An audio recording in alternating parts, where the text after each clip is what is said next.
బాలు మాట కాదని అరుణ్‌కి, సుమతికి పెళ్లి చేసిన మీనా ఊహించని నిర్ణయం తీసుకున్న బాలు. అసలు ఇదంతా ఎలా జరగబోతుందనేది ఈ వీడియోలో తెలుసుకుందాం. ఇష్టం లేకున్నా మీనా ఏ పని చేయదు కదా! మరి అలాంటిది బాలుని ఎదిరించి తన మాట కాదని ఎందుకు సుమతిని, అరుణిని ఇద్దరిని ఒకటి చేసింది? ఏం జరిగింది అనేది ఈ వీడియోలో తెలుసుకుందాం. వీడియో నచ్చితే తప్పకుండా లైక్ చేయండి. శోభ అయితే ఒకరోజు శృతిని కలవడానికి ప్రభావతి ఇంటికైతే వస్తుంది. అప్పుడే ప్రభావతి శోభాని చూసి, రండి వదిన గారు రండి, ఎన్ని సంవత్సరాలైంది మిమ్మల్ని చూసి అని అంటుంది ప్రభావతి. ఏంటి సంవత్సరాలా అని శోభ షాక్ అయిపోతూ అడుగుతూ ఉంటే, అదే నెలలు నెలలు అనబోయి సంవత్సరం అన్నాను, కూర్చోండి ఇప్పుడే వస్తాను అని ప్రభావతి చెప్తుంది. మీరు ఎక్కడికి వెళ్ళాల్సిన అవసరం లేదు వదిన, మీరు కూర్చోండి, మీతో మాట్లాడాలి. అవును, రోహిణి వాళ్ళ నాన్న చనిపోయాడంట కదా జైల్లో అని అడుగుతుంది శోభ. అవును వదిన, ఇలా జరుగుతుందని అస్సలు కూడా అనుకోలేదు. పాపం రోహిణి వాళ్ళ నాన్న చనిపోయినందుకు ఎంతగా ఏడ్చిందో నాకు తెలుసు అని అంటూ ఉంటే, ఆ మాట విని, ఇంతకీ మీరు అనుకున్నట్టు మీ పెద్ద కోడలు మీ చిన్న కోడలు కన్నా కోటీశ్వరరాలు అవ్వలేకపోయింది.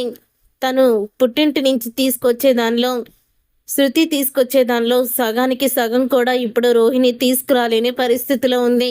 ఇంకా పచ్చిగా చెప్పాలంటే మీనా పుట్టింటి వాళ్ళు పెట్టిన దాంట్లో కూడా సగం కూడా ఇవ్వలేని దుస్థితిలో ఈ మీ పెద్ద కోడలు పుట్టింటి వాళ్ళు ఉన్నారు కదా అని అడుగుతూ ఉంటే, ఆ మాట విని ఒక్కసారే షాక్ అయిపోతూ ఉంటుంది ప్రభావతి.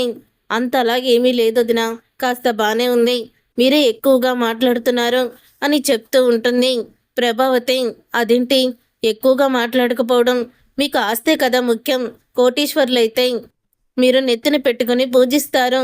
మీ కోడలిద్దరిని ఎలా చూస్తారో, అలాగే మీనా పేదింటి నుంచి వచ్చిన అమ్మాయిని ఎలా చూస్తారో నాకు తెలీదా?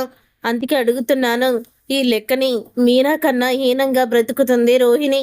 రోహిణికి పుట్టిల్లు లేదు, అలాగని ఇక పుట్టిల్లుకి వెళ్ళడానికి మనోజ్కి అత్తగారిల్లు లేదు. ఇలా జరిగింది వాళ్ళిద్దరి విషయంలో. మీకు ఇంకా రోహిణి మీద కోపం రావటం లేదా? తన దగ్గర ఆస్తి లేదని తెలుసుకున్నాక మరి మీకు మీనా మీద ఎంత కోపం ఉందో తన మీద ఉన్న కోపాన్ని రోహిణి మీద చూపించలేకపోతున్నారా అని అడుగుతూ ఉంటుంది శోభ. అప్పుడు ఇక ఏమీ మాట్లాడలేకపోతుంది ప్రభావతి. అయినా మీ ఇంటి విషయాలు మాకెందుకులే అని శోభ అక్కడి నుంచి వెళ్ళిపోతుంది. ఇంతలో శృతి అయితే వస్తుంది. శోభ వెళ్ళిపోయిన తరువాత శృతిని చూసి ప్రభావతి ఇలా అడుగుతూ ఉంటుంది, ఇంట్లో విషయాలు మీ అమ్మతో చెప్పొద్దని ఎన్నిసార్లు చెప్పాను, కానీ ఇంట్లో విషయాలు తీసుకువెళ్ళి మీ అమ్మ దగ్గర ఎందుకు చెప్తున్నావు అని ప్రభావతి అడుగుతుంది. అసలు మా మమ్మీ వచ్చిన సంగతే నాకు తెలీదు, ఏమైంది అని అడుగుతుంది శృతి. ఏమీ తెలియనట్టు తల్లి కూతుళ్ళు నంగనాచి తుంగబుర్రలాగా భలే నటిస్తున్నారే అని ప్రభావతి అనడంతో, అత్తయ్య మాటలు జాగ్రత్తగా రానివ్వండి, నేను నటించేదేంటి, నేను నటించడం లేదు, మీ దగ్గర ఆస్తున్నట్టు నటించింది రోహిణి. ముందు రోహిణిని నిలదీసుకోండి. నేను కోటీశ్వరాల్ని, తెలుసు కదా మీకు. మీకు పెద్ద కోడలాగా నేనేమి నా పుట్టింటి వాళ్ళని దాచిపెట్టడం లేదు. నా పుట్టింటి వాళ్ళు మీకు బాగా తెలుసు కదా, వాళ్ళ ఆస్తి విషయాలు కూడా మీకు తెలుసు అని శృతి అయితే సమాధానం చెప్తుంది. మీనాని నన్ను ఎప్పుడెప్పుడు ఏదమ్మా అనాలని చూస్తూ ఉంటారు. అదే మీ పెద్ద కోడల మీద దృష్టి పెట్టుంటే ఈ పాటికి అసలు మీ పెద్ద కోడలికి పుట్టిల్లు ఉందా లేదా, వాళ్ళ మేనమామ తీసుకువచ్చిన అస్థికలు నిజమేనా అని అన్నీ కూడా మీకు క్లారిటీ వచ్చేది అని చెప్తూ ఉంటుంది శృతి. అయినా ఈ విషయాలన్నీ ఇప్పుడు నన్ను ఎందుకు అడుగుతున్నారు, అసలు ఏం జరిగింది అని అడుగుతూ ఉంటే, మీ అమ్మ వచ్చి నోటికొచ్చినట్లు మాట్లాడి వెళ్ళింది అందుకనే అని అంటుంది ప్రభావతి. మా అమ్మ వచ్చి అయిందా? అయినా మా అమ్మకి నేను ఇక్కడ విషయాలు చెప్తాననుకోండి, అయినా సరే మళ్ళీ ఎందుకు మా అమ్మ గుర్తు చేసుకొని మళ్ళీ ఇక్కడికి వచ్చి మిమ్మల్ని ఎందుకు అడుగుతుందో నాకు అర్థం కావడం లేదు అని శృతి అయితే చెప్తుంది. అయినా మీలాంటి వాళ్ళకి తగిన శాస్తి జరగాలి, ఇలాంటి వాళ్ళు కూడా ఉండాలి ప్రశ్నించేవాళ్ళు అని శృతి చెప్పడంతో ఆ మాట విని అప్పుడే ప్రభావతి కోపంతో రగిలిపోతూ ఉంటుంది. ఈ రోహిణి వాళ్ళ నాన్న చనిపోవడం ఏంటో కానీ అందరి ముందు నేను తప్పు చేసిందల్లా తలంచుకొని ఉండాల్సి వస్తుంది చా అని తిట్టుకుంటూ ఉంటుంది. అప్పుడే ఇంకా ప్రభావతి తర్వాత కిందకి వస్తుంది రోహిణి. రోహిణిని చూసి ప్రభావతి అడుగుతూ ఉంటుంది, కోర్టులో మీ ఆస్తి కేసు వేశారు కదా, ఎక్కడి వరకు వచ్చింది, మీ మావయ్య ఏమన్నా ఫోన్ చేశాడా అని అడుగుతూ ఉంటే, అది చేశారు అత్తయ్య, ఇంకా కేసు నడుస్తుంది, ఏం జరుగుతుందో తెలీదు అని చెప్తూ ఉంటుంది రోహిణి. నువ్వు మాత్రం ఆ కేసు గెలిచి నా ఆస్తి మొత్తం కూడా నువ్వే తీసుకొచ్చుకోవాలి, లేకపోతే ఆ తర్వాత పరిస్థితులు చాలా దారుణంగా ఉంటాయి. గుర్తుపెట్టుకో, నా పరిస్థితులు కాదు నీ పరిస్థితులు అని ప్రభావతి చెప్తుంది. ఇదంతా ఇలా జరుగుతూ ఉండగా ఇక అరుణ్ అయితే ఎలాగైనా సుమతికి తన మనసులో ఉన్న మాటని చెప్పాలని, తనకి ఐ లవ్ యూ చెప్పి పెళ్లి చేసుకోవాలని అనుకుంటూ ఉంటాడు. ఇంతలో సుమతియే మళ్ళీ వాళ్ళ ఇంటికి అయితే వస్తుంది, అరుణ్ వాళ్ళ ఇంటికి. సుమతిని చూసి ఎంతో ఆనందపడుతూ ఉంటాడు అరుణ్. మీరా రండి కూర్చోండి అని సుమతిని గౌరవిస్తూ ఉంటాడు. ఇంతలో సుమతి వాళ్ళమ్మ, ఏంటమ్మా సుమతి, ఈరోజు ఏడో హ్యాపీగా ఉన్నావు, ఏం జరిగింది అని అడుగుతూ ఉంటే, ఏం లేదా ఆంటీ, నాకు రేపు పెళ్లి చూపులు, పెళ్లి వాళ్ళు వస్తున్నారు. ఇదివరకు నేను పెళ్లి చూపులకి ఒక్కసారి కూర్చున్నాను, అంతా మాట్లాడుకొని నిశ్చితార్థం డేట్ కూడా ఫిక్స్ చేశాక వాళ్ళు ఈ సంబంధం వద్దని వెళ్ళిపోయారు. ఎందుకంటే మా తమ్ముడి మీద ఒక పోలీస్ కేసు వచ్చింది.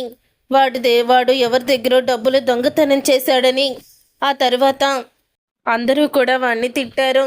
కానీ ఇలాంటి దొంగ ఉన్న ఇంట్లోకి ఎప్పటికీ కూడా మేము ఆడపిల్లని ఇక్కడి నుంచి తీసుకొచ్చుకోము ఇంట్లో నుంచి అని వాళ్ళు నిశ్చితార్థం క్యాన్సిల్ చేసి వెళ్ళిపోయారు.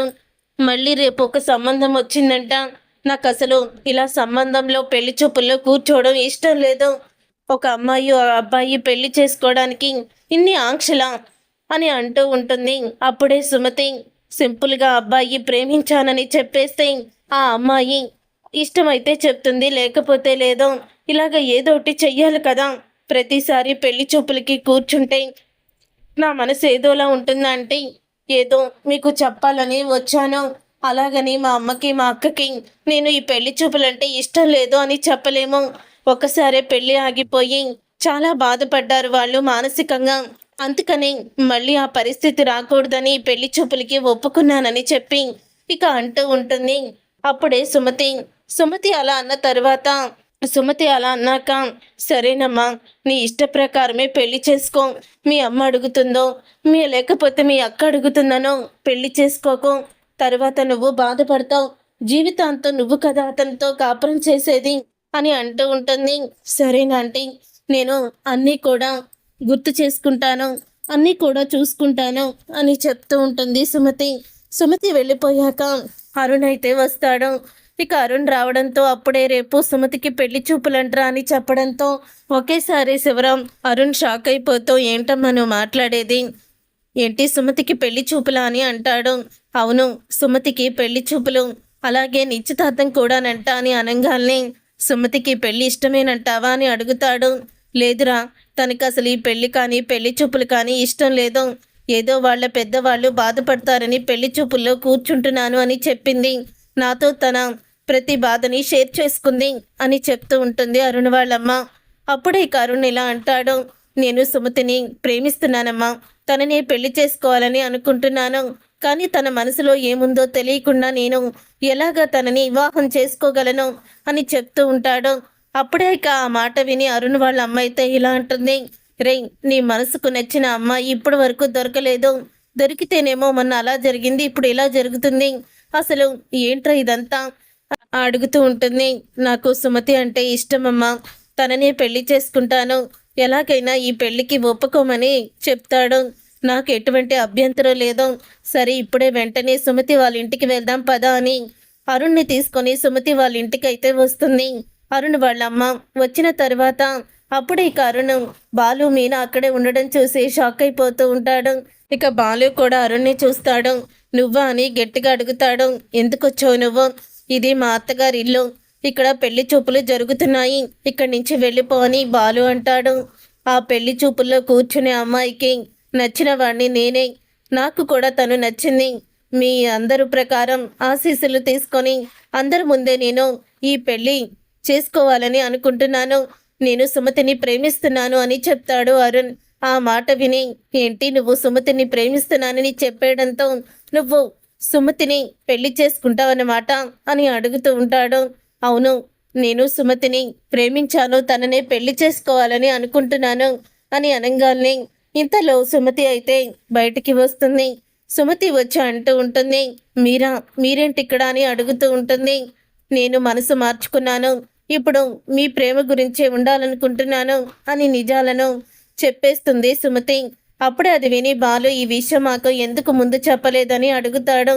అంటే ముందు చెప్దాంలే అనుకున్నాను బావా, లేకపోతే సరిగ్గా గుర్తులేదు అని చెప్తూ ఉంటుంది. అప్పుడే సుమతి సుమతి మాటలకి, చూడమ్మా సుమతి, ఇతను ఎలాంటి వాడో నీకు తెలీదు, ఇతను మంచివాడు కాదు, ఒక గ్యాంగ్ని ఏర్పరచుకొని ఇతను చెయ్యలేని నేరాలు పాపాలు ఏమీ కూడా లేవు అని చెప్తూ ఉంటాడు. ఇంకా కిషోర్ ఇలా అంటాడు, నీకన్నా పెద్ద రౌడీనా, నువ్వే మంచితనం మానవత్వం లేనివాడివి అని అరుణ్ అయితే చెప్తాడు. ఏంటి బాబు ఆ మాటలు, ఎందుకు మీరు అలా మాట్లాడుతున్నారు, అతనెవరో తెలుసా, ఇంటి అల్లుడు అని చెప్తూ ఉంటుంది పార్వతి.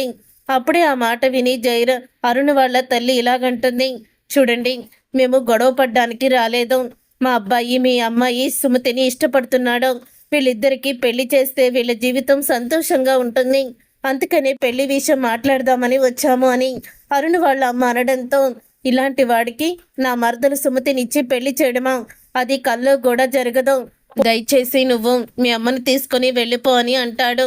అప్పుడు ఇక సుమతి, బావా నేను కూడా అతన్ని ప్రేమిస్తున్నానని సుమతి చెప్తుంది. ఇక ఆ మాట విని ఒక్కసారి అందరూ షాక్ అయిపోతూ ఉంటారు. మరి ఈ విషయం ఇప్పటి వరకు ఎందుకు చెప్పలేదని అడుగుతూ ఉంటే, ఏమో తెలియదు బావా, నేను చెప్పలేదు, కానీ ఇప్పుడు మనకేం తక్కువని మీరు ఎందుకు అంతలా ఆలోచిస్తున్నారు, నేను అతనితో సంతోషంగా ఉంటానంటే ఎందుకు మీరు ఇలా అడ్డుపడుతున్నారు అని సుమతి అడుగుతుంది.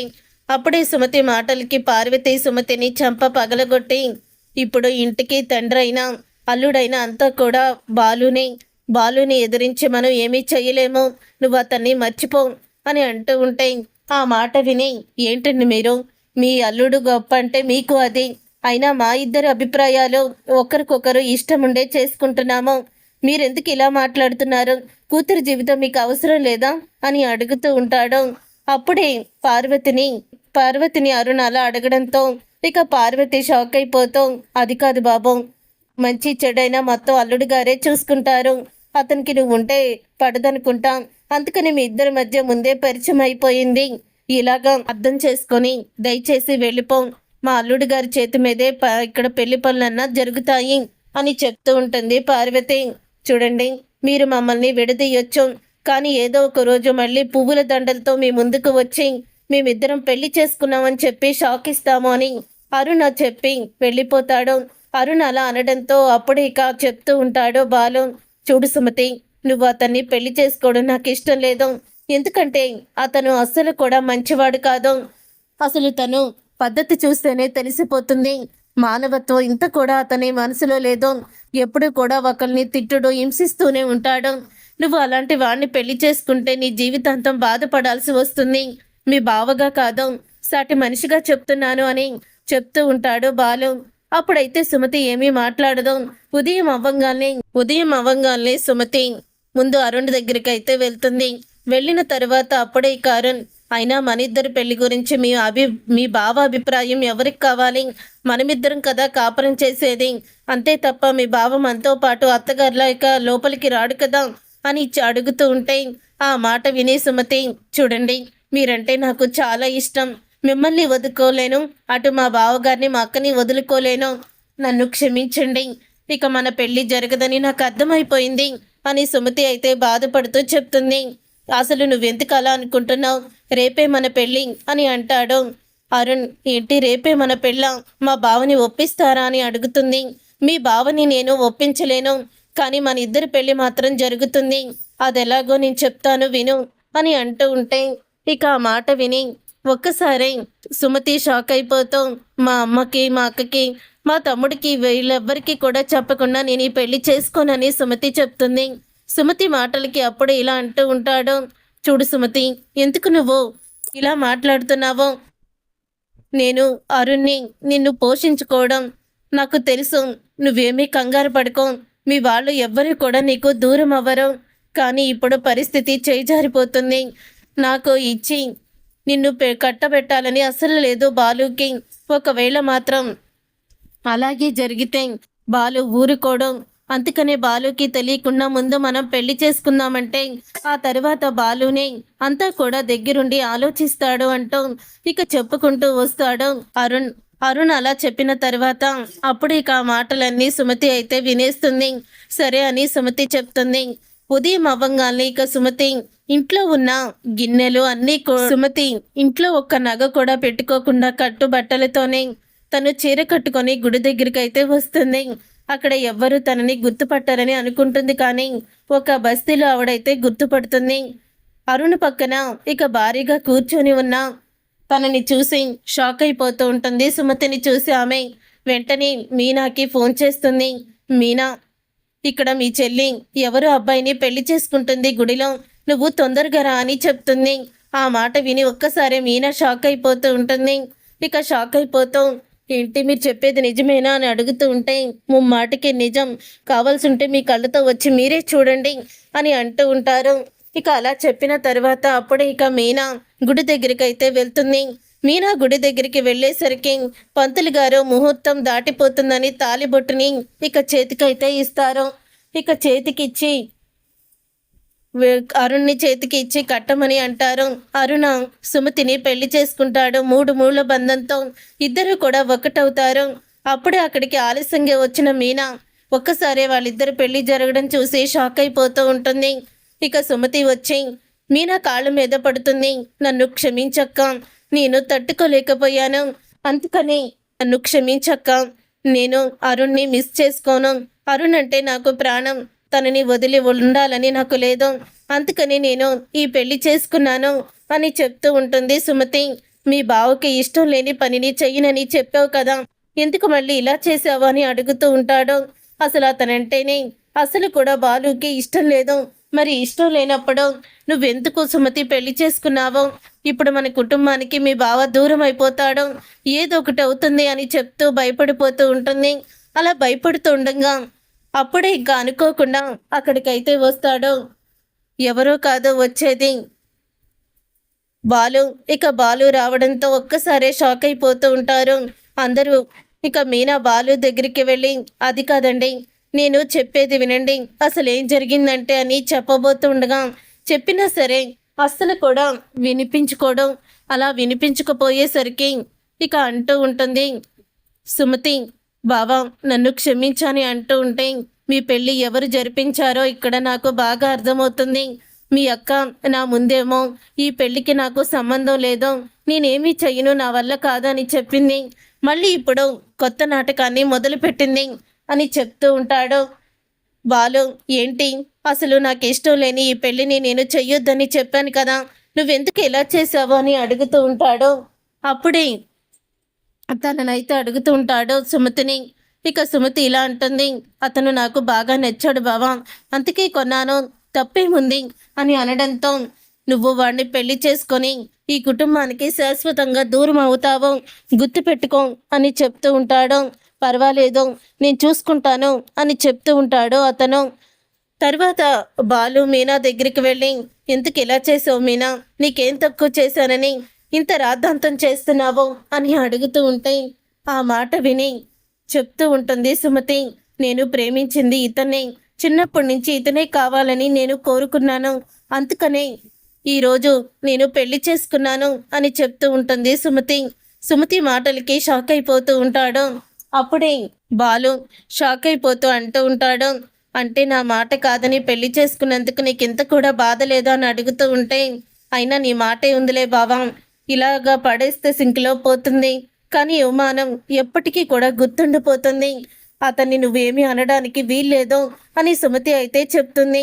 మీ ఆయన్ని నేనేమంటాను, అసలే తను పోలీస్ ఆఫీసర్గా ట్రాఫిక్ పోలీసులుగా అతను ఎలాగైతే ఇల్లుని సరిదిద్దుతాడో, రోడ్డుని సరిదిద్దుతాడో, అప్పుడే ఇంట్లో కూడా శుభ్రంగా ఉంచుతాడో అని అన్నీ కూడా చెప్పుకుంటూ వస్తుంది.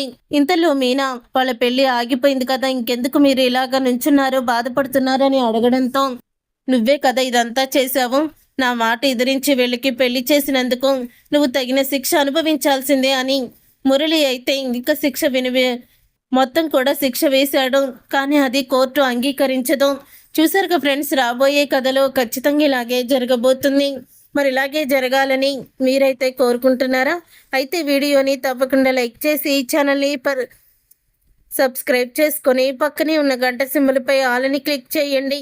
అప్పుడే మేము పెట్టే ప్రతి వీడియో మీరు మిస్ కాకుండా చూసేయచ్చు.